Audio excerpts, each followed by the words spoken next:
ചിരിക്കാൻ ഡാൻസർ പറ. ഹലോ, എല്ലാവർക്കും ഇന്നത്തെ വീഡിയോയിലേക്ക് സ്വാഗതം. ഇന്ന് ഞായറാഴ്ചയായിട്ട് ഒരുപാട് സമയമൊന്നും കിടന്ന് ഉറങ്ങാൻ പറ്റത്തില്ല, കാരണം പാപ്പിന് ഡാൻസ് ക്ലാസ് ഉണ്ട്. അപ്പോൾ ഡാൻസ് ക്ലാസ്സിന് പോകണം. അതിന് മുന്നേ ബ്രേക്ക്ഫാസ്റ്റൊക്കെ കഴിച്ചിട്ട് വേണം പോകാനായിട്ട്.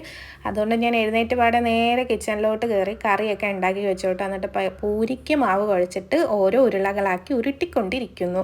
പണ്ടൊക്കെ എനിക്ക് പൂരി ഉണ്ടാക്കാൻ ഭയങ്കര പാടായിരുന്നു കേട്ടോ. ഞാൻ വിചാരിക്കും മാവ് എടുക്കണം, കുഴയ്ക്കണം, ഉരുട്ടണം, പരത്തണം, എന്തൊരു പാടാന്നുള്ളത്. പക്ഷേ ഇപ്പം അങ്ങനെയല്ല, ഞാൻ പെട്ടെന്ന് ഫാസ്റ്റായിട്ട് പൂരി ഉണ്ടാക്കുവേ. എനിക്ക് എന്താണെന്നറിയില്ല, അതിപ്പോൾ എനിക്ക് ഭയങ്കര ഇഷ്ടമായി. എനിക്ക് പൂരി പൊതുവെ ഇഷ്ടമാണ്, അതുകൊണ്ടൊക്കെ കൊണ്ടായിരിക്കും. അപ്പോൾ പിന്നെ ഞാൻ ഇപ്പോൾ പെട്ടെന്ന് ഉണ്ടാക്കും. എന്നിട്ട് ഓരോന്നായിട്ട് പരത്തിയിട്ട് ചൂടായ എണ്ണയിലോട്ടിട്ട് പൂരി റെഡിയാക്കി കൊണ്ടിരിക്കുകയാണ്. പൂരി അമ്മയ്ക്കും ബിജുവണ്ണനും പാപ്പുവിനും മാത്രമേ ഉള്ളൂ കേട്ടോ. ഞാൻ ചപ്പാത്തിയാണ് ഉണ്ടാക്കുന്നത്. അങ്ങനെ പൂരി ഉണ്ടാക്കിയിട്ട് ആദ്യം പാപ്പുവിനും കൊടുത്തു കേട്ടോ. നല്ല ചൂടുണ്ടായിരുന്നു. അങ്ങനെ പാപ്പുവിനും ബിജുവണ്ണനും കൊടുത്തു. കാരണം ബിജുവേട്ടൻ ഇനി പോയിട്ട് എപ്പോഴാണ് തിരിച്ചു വരുന്നതെന്ന് അറിയാൻ പറ്റില്ല. കാരണം വഴിയിൽ വെച്ച് ആരെങ്കിലും കാണണമെങ്കിൽ പിന്നെ അവരോട് മണിക്കൂർ കണക്കിന് ഇങ്ങനെ സംസാരിച്ചുകൊണ്ട് നിൽക്കും കേട്ടോ. അതുകൊണ്ട് പിന്നെ ഞാൻ ബിജുവേട്ടൻ്റെ അടുത്തും കഴിച്ചിട്ട് പോകാൻ പറഞ്ഞു. എന്നിട്ട് അമ്മയ്ക്കും കൊടുത്തു ബ്രേക്ക്ഫാസ്റ്റ്.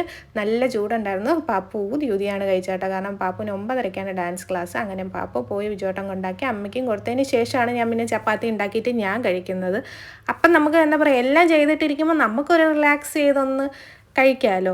പിന്നെ പാത്രങ്ങളൊക്കെ കഴുകാനുണ്ട് ബ്രേക്ക്ഫാസ്റ്റ് ഉണ്ടാക്കിയത്. എന്നാലും കുഴപ്പമില്ല, കുറച്ച് നേരം റിലാക്സ് ചെയ്ത് കഴിച്ചിട്ട് പാത്രങ്ങളൊക്കെ കഴുകി വെക്കാമെന്ന് വിചാരിച്ച് അങ്ങനെ പിന്നെ ഞാൻ ബ്രേക്ക്ഫാസ്റ്റ് കഴിച്ചു. അത് കഴിഞ്ഞിട്ട് പാത്രങ്ങളെല്ലാം കഴുകി വെച്ച് അപ്പോഴേക്കും 11 മണിയായിട്ടുണ്ട്. അപ്പോഴേക്കും ബിജുവേട്ടൻ നല്ല മീനുമായിട്ട് വന്നിട്ടുണ്ട് കേട്ടോ. നല്ല തുണ്ടൻ ചൂര മീനാണ്.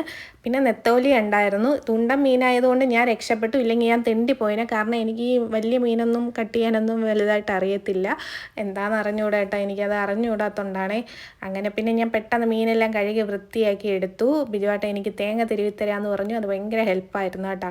അങ്ങനെ പിന്നെ തേങ്ങയൊക്കെ തിരികെ ഞാൻ ചക്ക അരിഞ്ഞിട്ട് അവിയൽ വെക്കാനായിട്ട് അടുപ്പിലോട്ട് വെച്ചു. മുളക് പൊടി, മഞ്ഞൾപ്പൊടി, ഉപ്പും കുറച്ച് വെള്ളം ഒഴിച്ചാണ് വെച്ചത്. വെന്ത് വന്നപ്പോൾ തേങ്ങയുടെ കൂട്ട്, തേങ്ങ, പച്ചമുളക്, ജീരകം ഇത് മിക്സിയുടെ ജാറിലിട്ട് അടിച്ച കൂട്ട് ചക്കയിലോട്ട് തട്ടി ഇളക്കി അതിൻ്റെ പച്ചമണം മാറി വരുമ്പോൾ വെളിച്ചെണ്ണയും കറിവേപ്പിലയും തൂക്കി നമുക്ക് മാറ്റി വയ്ക്കാമേ. ഇനി അടുത്ത് ചൂരമീൻ കറി വയ്ക്കാനായിട്ട് ഒരു ചട്ടിയിലോട്ട് മുളക് പൊടി, മഞ്ഞൾപ്പൊടി, മല്ലിപ്പൊടി, ഉലുവ ഇത്രയും ചൂടാക്കി മിക്സിയുടെ ജാറിൽ ഒരു അല്പം തേങ്ങ മതി കേട്ടോ. ഒരുപാട് തേങ്ങ വേണ്ട, വളരെ കുറച്ച് തേങ്ങയും ഈ ചൂടാക്കിയ കൂട്ടും പുളിയും ചെറിയ ഉള്ളിയും കൂടെ ചേർത്ത് നല്ല മഷി പോലെ അരച്ചിട്ട് നമുക്ക് മീനിലോട്ട് ഒഴിച്ചിട്ട് അതിൽ നമുക്ക് പച്ചമുളക്, മുരിങ്ങയ്ക്ക, ടൊമാറ്റോ, ഉപ്പ് ഇത്രയും കൂടെ ഇട്ട് നന്നായിട്ട് കലക്കണം. ഈ കൂട്ടെല്ലാം മീനിൻ്റെ എല്ലാ ഭാഗത്തും എത്തത്തക്ക വിധത്തിൽ നന്നായിട്ട് കലക്കി അടുപ്പിലോട്ട് മാറ്റി വയ്ക്കും. ആദ്യം മീൻ ഹൈ ഫ്ലെയിമിൽ വെച്ച് നന്നായിട്ട് തിളച്ച് വരുമ്പോൾ നമുക്ക് ലോ ഫ്ലെയിമിൽ വെച്ചിട്ട് നന്നായിട്ട് അടച്ച് വെച്ച് തിളപ്പിച്ചെടുക്കാമേ. ഇതിൻ്റെ ഇടയ്ക്ക് ഞാൻ മീൻ വറുക്കാനായിട്ട് നെത്തോലി മീനിൽ മുളക് പൊടി, മഞ്ഞൾപ്പൊടി, ഉപ്പ് ഇത്ര മാത്രമേ ചേർക്കുന്നുള്ളൂ. ഒന്ന് പുരട്ടി മാറ്റി വെച്ചിട്ടുണ്ട്. ആ സമയം കൊണ്ട് നമ്മുടെ ചൂരമീൻ തിളച്ച് വന്നിട്ടുണ്ട്. അതുകൊണ്ട് ഞാൻ പിന്നെ ചൂരമീനിനെടുത്ത് വേറൊരു ചെറിയ അടുപ്പിലോട്ട് മാറ്റി വെച്ചിട്ട് നെത്തോലി വറുക്കാനായിട്ടിട്ട് കേട്ടോ. അങ്ങനെ തിളച്ച് വന്നപ്പോൾ ഞാൻ നമ്മുടെ കറിവേപ്പിലയും വെളിച്ചെണ്ണയും തൂകി ഒന്ന് അടച്ചു വെച്ചു. ലോ ഫ്ലെയിമിൽ അടച്ചു വെച്ചിട്ടുണ്ട്. അത് നല്ല തിളയ്ക്കുന്നുണ്ടോ. മുരിങ്ങയ്ക്കയും ടൊമാറ്റോയും എല്ലാം കിടപ്പുണ്ട്. എന്നിട്ട് ഞാൻ ഒരടുപ്പിൽ നെത്തോലി വറുക്കാനായിട്ടും വെച്ചു കേട്ടോ. അങ്ങനെ ചക്ക അവിയലും റെഡി ആയിട്ടുണ്ട്, നെത്തോലി ഫ്രൈയും റെഡി ആയിട്ടുണ്ട്, ചോറ് വാർക്കാനും വെച്ചിട്ടുണ്ട്. അപ്പോഴേക്കും തന്നെ സമയം 1:30 ആയിട്ടുണ്ടായിരുന്നു. നല്ല വിശപ്പ് തുടങ്ങി. പിന്നെ ഞാൻ ചോറ് വിളമ്പുകയാണേ. അങ്ങനെ നല്ല ചൂട് ചോറും കുഴുകുഴാന്നിരിക്കുന്ന ചക്കയായിരുന്നു കേട്ടോ. ഞാൻ ചക്ക അവിയൽ ആപ്പാട് ഒരു തവണ എങ്ങാണ്ടേ വെച്ചിട്ടുള്ളൂ, കാരണം അമ്മയാണ് അതൊക്കെ വെച്ച് തരുന്നത്.